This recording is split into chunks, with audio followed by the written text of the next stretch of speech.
Greetings everyone, I am Ewaenruwa Nomaren from A Page to Fear God, and this video is another episode of Verse Breakdown.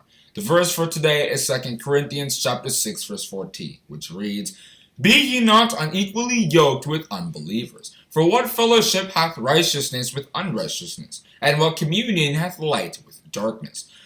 Unbelievers in this case refers to people who do not know God, but also people who know God but don't worship Him, that is, believe Him. St. Paul is telling us that when we know the truth, when we have studied the Bible and have come to an understanding of what the truth is, 2 Timothy chapter 2 verse 15, and yet we are still doing what unbelievers do, loving what unbelievers love, believing and searching and finding for things that unbelievers also search for and find and worry about. And St. Paul is telling us we are unequally yoked with unbelievers, because if we're Christians, we should be unique. We are going on a narrow road, not the way everybody else is going. Matthew chapter 7 in verses 13 and 14, and Luke chapter 13 in verses 23 and 24. We've even been considered in the Bible as the chosen generation, if read 1 Peter chapter 2 in verses 9 and 10, which trusted God and not in chariots and horses, or spiritually speaking, generally the people in this world. Some trust in chariots and some in horses, but we will remember the name of the Lord our God. Psalm chapter 20 verse 7. We cannot be loving the world, if read 1 John chapter 2 from verses 15 to 17. And if read James chapter 4 verse 4, James the apostle had stated, Ye adulterers and adulteresses, know ye not that the friendship of the world is enmity with God?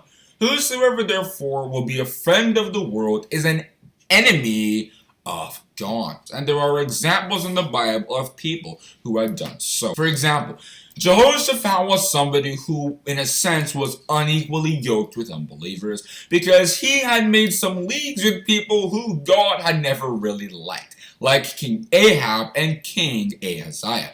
If we look at 2 Chronicles chapter 18, he wanted to go, and he actually did go with Ahab, who was an evil king of Israel, to go and fight the people at Ramoth Gilead to take the land back to Israel. And once again, King Ahaziah, he also made leagues with him, navy kind of leagues, and King Ahaziah was also another wicked king. Rather, we should be like Jesus. Jesus was somebody who didn't believe in the Pharisees or what they were doing. He was not unequally yoked with them. He knew that their end was coming. Luke chapter 19 from verses 41 to 44, and Matthew chapter 23 from verses 33 to 38. So he wasn't trying to justify himself before men, Luke chapter 16 verse 15, by supporting the Pharisees, by believing in them, by worshiping them. No!